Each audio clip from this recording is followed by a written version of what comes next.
Okay, review sheet and going over the stuff for test C5. Basically, we need to go over slope and proportionality and similar figures. Okay, slope. Slope applies to linear functions. Put a little pencil here. Slope applies to linear functions. In other words, straight line graphs. The slope is simply the change in the y over the change in the x. So if you have a graph and you have 2 points, xy, 2 points, x2, y2, and x1, y1, the slope is, right here, y2 minus y1 divided by x2 minus x1. So it's the differences in the y's divided by the differences in the x's. It doesn't matter which one is x1 and x2. The thing is, you need to be careful here when dealing with subtraction of negative integers. For example, if these are the 2 points, -2, -7, and -3, -9, the slope is -9 minus a -7 divided by -3 minus a -2. We use parentheses there, and it really helps you. So it's -9, and then a -7 is a +7. See the +7 there? And the -3 minus a -2 is a -3 plus 2, and then -9 plus 7 is -2, and -3 plus 1 is -1, and you get a slope of 2. My suggestion is use parentheses when dealing with negative numbers. It really keeps things straight. There's some special cases you need to know. What happens if you have a horizontal line? If you have a horizontal line, there's no change in the y when the x changes. So the top, the numerator is 0. So the slope of a horizontal line is 0.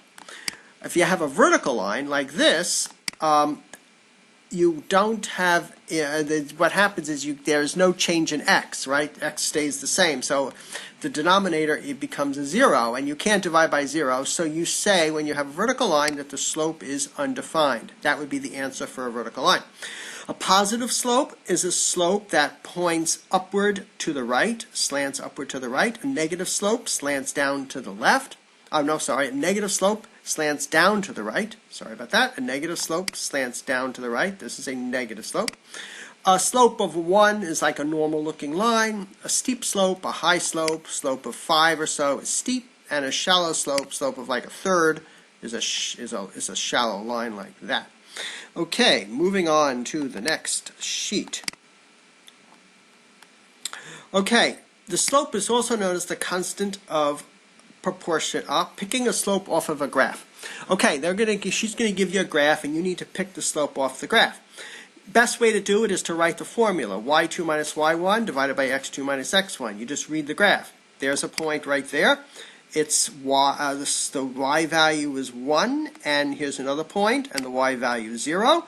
So over here, it is a 1 minus 0. And the x points are 2. X is 2 at this point here, right there. X is 2, and x is 0. X1 is 0 over here. So you plug those numbers into this formula, and you get slope of a half. Okay? Better to do it with the formula, because when you have negative slopes, it can get confusing if you do it any other way. So just pick the points off the graph and use the formula. Okay, use the formula right here. Okay, constant of proportionality. The slope is also known as the constant of proportionality. We know this as the ratio of the stuff on the y axis compared to the x-axis. You have an intuitive feel for this when you drive to Boston at 60 miles an hour, and you put a little graph here. These are the number of hours you've driven, and these are the miles that you've gone to Boston. Over here, and you can see that you can write this stuff down. In 1 hour you go 60 miles, in 4 hours you go 240 miles. You figure out what the slope is, which is just the difference. Here we picked off the difference between 180 and 60. That would be hour 3 and hour 1. And hour 3 and hour 1 is there. See, difference between hour 3 and hour 1. And you get 120 divided by 2, or 60, and that is the rate, 60 miles per hour. Similar Passover's coming up, and you're making meatballs. Sometimes we have that as an appetizer for our Seder. And here you could make 3 hours, you can make 120 meatballs. 1 hour, you can make 40 meatballs. You graph it, and you do the same thing, and you see that your rate is 40 meatballs per hour, and that is your slope. When we'll be going over these questions, with test C5. The other thing that is on test C5 is this stuff having to do with similar figures. They don't have to be triangles, but the examples on the test were all triangles, but they don't have to be triangles. You can have similar figures. Any sort of figure that has equal angles and all the sides are in the same ratio is known as a similar figure. Okay, so all the angles have to be equal, all their corresponding angles have to be equal, and the sides are in the same proportion. The trick is to make sure that you're matching up the sides correctly. You match up the sides correctly by noting which angles are equal. See, this angle is 30, this angle is 30 over here. So the sides opposite those equal angles, those would be the ones that are corresponding. And if all the sides are in the same proportion and all the angles are equal, then the figure is known as similar. And basically, in your problems, you basically just have to calculate what's known as R, the similarity ratio, and then all the sides are proportional to that same ratio.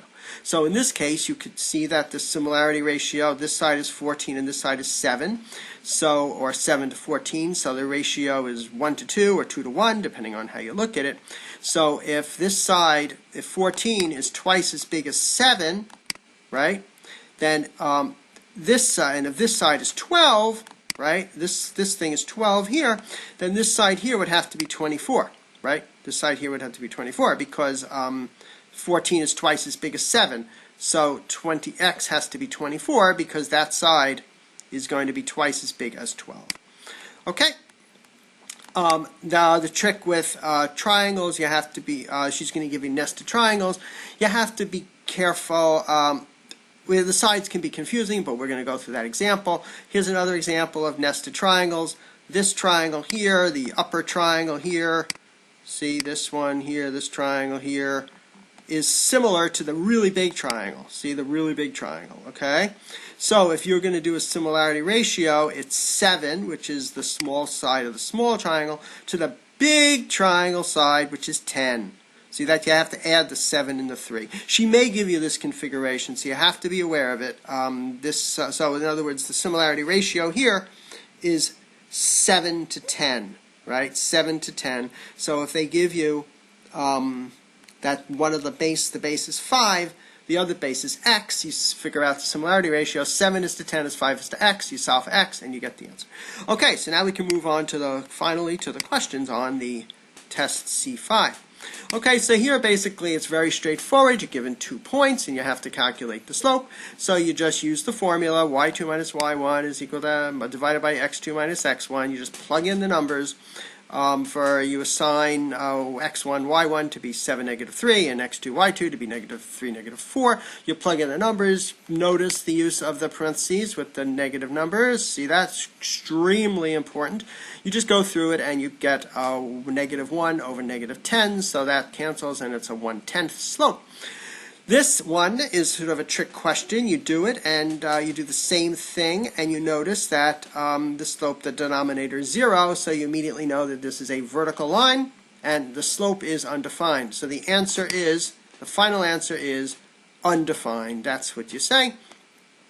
This one here, number 3, is done exactly the same way. You just write out the formula, y2 minus y1 over x2 minus x1, and you just do the math and you get the answer, negative 1/5. Okay, now you're supposed to pick the slope off the graphs. We talked about this before. The best thing to do is use the formulas, because if you get negative slope you can get confused.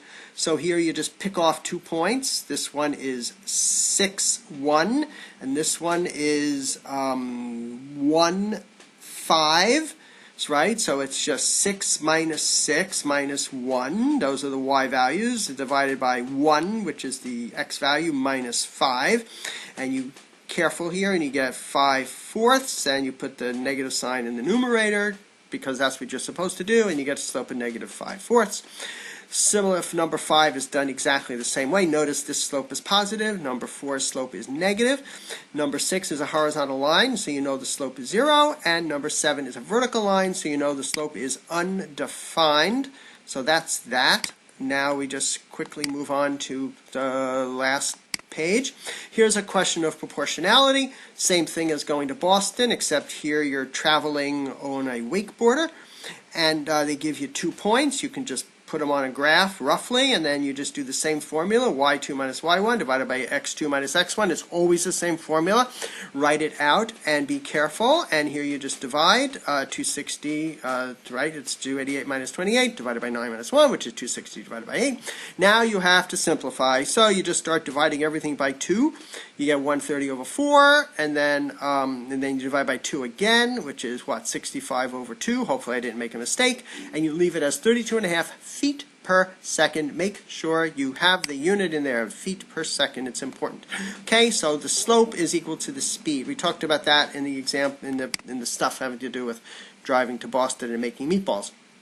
Okay, here's a case of similar triangles. Here, when you have nested triangles, you have to be careful. I suggest you split the 3 triangles out into 3 separate triangles. You basically have to find the R, the similarity ratio between the triangles. Okay, as you can see, the similarity ratio between the small triangle and the middle-sized triangle is taken off as 24 to 36. The bases, in other words, you're looking at the bases. You'll see 24 there. And you see 36 here, right? Because you add the 12 and the 24, and you get the similarity ratio, which is right here, 36 over 24, or 3 to 2. So all the sides of these 2 triangles are related by a 3 to 2 ratio. Let's look at the small triangle to the big triangle. The small triangle to the big triangle, you're given 24 as the small triangle. The base of the small triangle is 24 right there. The big triangle, you add these things up, you get 60. So you divide the 2 and you get 60 over 24. So the big triangle, the small triangle to the really big triangle is a similarity ratio of 5 to 2. You're going to need those ratios when you solve the problem. Now, you're given what is RV. RV.